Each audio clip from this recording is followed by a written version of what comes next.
I'm going to talk today about a client, one of my favorite clients currently, the United Way in Billings, Montana.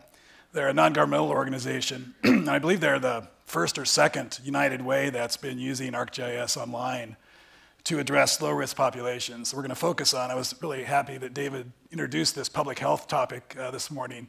It's really the key to this. Montana is in the top of the Northern Rockies on the Canadian border. Billings is the largest quote-unquote city in Montana, 109,000. We only have 1 million people in the whole state. It's the 4th largest state. So it's a very good proving ground for a lot of practice geodesign on low risk. They've been using ArcGIS Online as the community base and as the glue to hold this together and to bring the 2 hospitals back in. They were in GIS early on. They kind of abandoned it, and this is a way to sort of bring the community in. It's very community focused, and they've been really successful in. It started with a consultant coming in looking at demographics. They paid a fee to the consultant. They couldn't afford to do that every year, and so they were interested in using the geo-enrichment and community analyst and those kind of tools so they could do this on a regular basis. It started with 3rd grade reading proficiency. It's one of the key areas to identify dropout rates is where they can read at the 3rd grade level.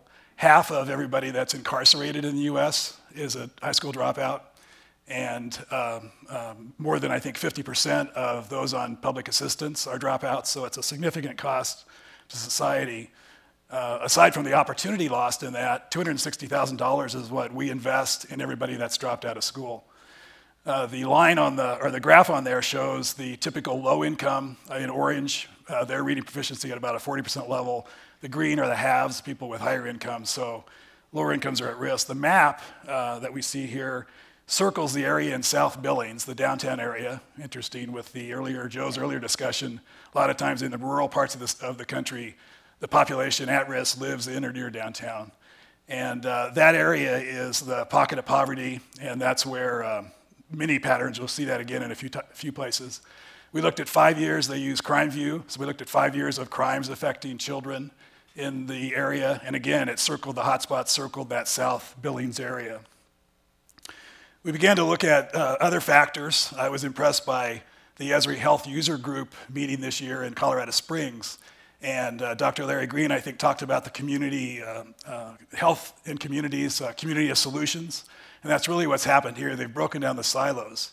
The commissioner in Minnesota that talked at that conference, Larry Johnson, called those enlightened cylinders of excellence. And that's what Billings has really demonstrated, is they consciously work together to break down those silos. The public and private sector work together. They have a public health department that's city and county. Typically, they're kind of in a middle ground in local government, but these folks really pitch together to do a lot of work. We've been doing a lot of spatial statistics, thanks to the Esri excellent tools that they've been providing for grouping analysis, multiple regression, and others, looking at public health and then demographic characteristics together. Right in the heart of that area in Billings is Friendship House. This is a faith-based organization, after-school program, reading to kids, getting them to learn to be proficient at reading, trying to improve their potential to not drop out. And just recently, due to this effort of mapping and bringing the community together through the leadership, they've identified this as an area for clinic. So the 2 hospitals are cooperating to put a clinic right in the heart of that population in need. It started in 1955 with some women getting together. Here it talks about unsupervised children. Everybody in 1955 was unsupervised, but it's continued to this day, a tradition through the faith-based community there. They're really using story maps dramatically. Their annual report's going to be in a story map format this year.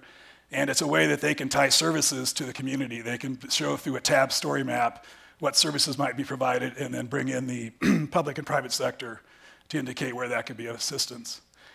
Spatial statistics has been really interesting, and we're trying to move the needle this year, going from reading proficiency to a lot of health factors. They're focusing on seniors in poverty.